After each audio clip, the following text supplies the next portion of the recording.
اللہ جس کو اپنی جانب لانے کا ارادہ کر لیتا ہے اس کو پھر اس کے نصیب کی ڈور میں الجھا دیتا ہے، اسے دنیا کی اصلیت دکھا کر باقیوں سے فاصلہ بڑھا دیتا ہے۔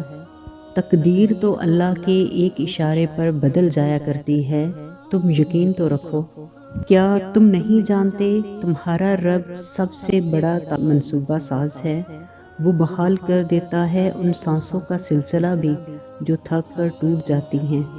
آزمائش تو تبھی شروع ہوتی ہے جب کوئی چیز تمہیں بے حد عزیز ہوتی ہے، پھر اسی چیز سے تمہیں آزمایا جاتا ہے۔ اللہ تعالیٰ قرآن پاک میں فرماتے ہیں، ہم تمہیں ضرور آزمائیں گے، خوف سے، بھوک سے، مال و جان اور پھلوں میں کمی کر کے، اور جو لوگ صبر سے کام لیں گے ان کو خوشخبری سنا دو۔ جب اللہ نے آپ کی زندگی کو ایک نیا اور اچھا موڑ دینا ہوتا ہے تو وہ برے اور مطلبی لوگوں کی اصلیت آپ کے سامنے لے آتا ہے۔ اللہ کو ہماری عبادتوں کی ضرورت نہیں ہے، اس کی عبادت کے لیے پوری کائنات ہے۔ وہ تو بس تم سے محبت چاہتا ہے، جس محبت کا وہ حقدار ہے۔ کیا تم اسے وہ محبت دے پاتے ہو؟ آزمائش تو مختصر ہے، پھر وہ رب رحیم و کریم ہر چیز واپس کر دے گا تمہیں دگنی کر کے، مگر تم یہ بات سمجھنے میں بہت دیر لگا دیتے ہو، تبھی تو تم بے سکون ہو جاتے ہو۔ جب تم خوشی کے ذریعے اس تک نہیں پہنچ پاتے تو وہ ایسے حالات پیدا کر دیتا ہے کہ تم اپنے رب کی طرف دوڑے چلے جاتے ہو، تمہیں بھلا اس سے محبت ہو یا نہ ہو، مگر وہ رب اپنے بندے سے 70 ماؤں سے زیادہ محبت رکھتا ہے، وہ تمہیں خود سے دور جاتا ہوا نہیں دیکھ سکتا۔ جب تم اس کے در پر سر جھکا دیتے ہو اور صبر کرتے ہو ہر حاصل اور لا حاصل پر، تب وہ تمہیں وہ سب عطا کر دیتا ہے جو تم مانگ رہے ہو، بلکہ اس سے بھی کہیں زیادہ بڑھ کر۔ تہجد تو معجزوں کا ایسا آسمانی دروازہ ہے جس سے گزر کر دنیا کے سارے دروازے کھل جاتے ہیں۔ سنو، جب تمہارے بس میں کچھ نہیں رہا تو رب سے ملاقات ہی سہی، جب اختیار میں کچھ ہی نہیں تو تہجد کا سجدہ ہی سہی، رات کے آخری پہر میں اٹھو، اس خاموشی اور تاریکی میں اپنے اندر کے شور کو سنو اور خود کو پہچانو۔ تہجد کے وقت تم بھی خود کو ہر غم سے آزاد کر کے سجدے میں اپنا سر رکھو اور قرب الہی کی منزل کو پالو۔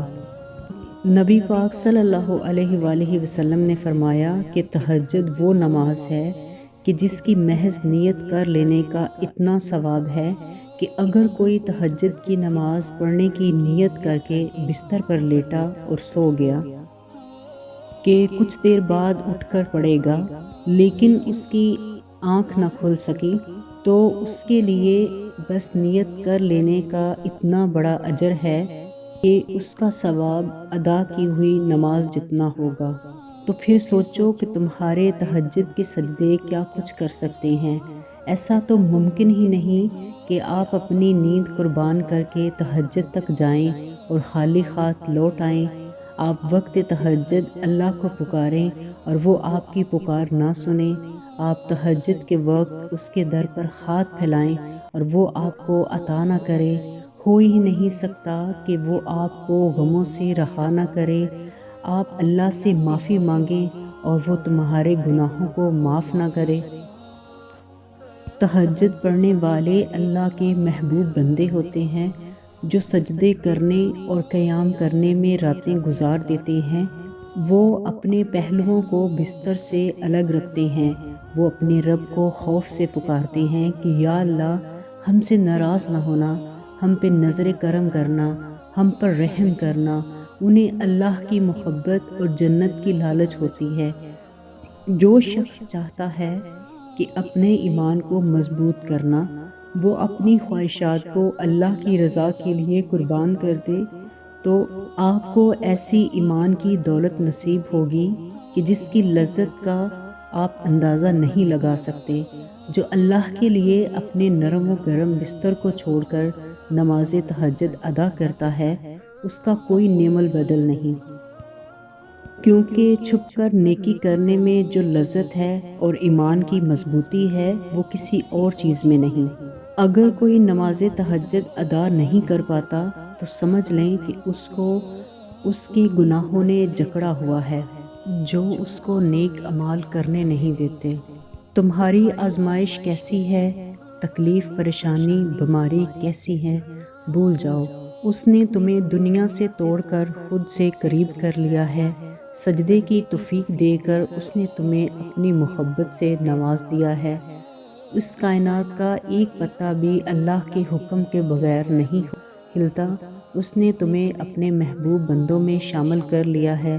سجدے کی حالت میں انسان سب سے زیادہ اپنی رب کے قریب ہوتا ہے۔ یاد رکھو وہ رحمان رب ہے اور وہ ہر چیز پر قادر ہے۔ اگر آپ اللہ کے لیے وقت نہیں نکالیں گے تو آپ کی زندگی کے ہر شعبے سے برکت ختم ہونے لگے گی۔ پھر کچھ بھی کر کے سکون نہیں ملتا۔ آپ کے پسندیدہ کام بھی بوجھ بن جاتے ہیں۔ اس رب کی یاد ہماری زندگی میں سانس کا کردار ادا کرتی ہے اور سانس کے بغیر زندہ رہنا ممکن ہی نہیں۔ اللہ کی طرف جیسے ہی ہم رجوع کرتے ہیں تب لگتا ہے جیسے ہر گرہ آہستہ آہستہ کھلنی شروع ہو گئی ہے، دل جیسے سکون میں آ گیا ہو اور پھر سارے الجھے ہوئے کام حل ہو جاتے ہیں۔ تہجد تو عشق کی نماز ہے۔ ایک بار بھی عشق قضا ہو جائے تو سکون نہیں ملتا کہیں بھی۔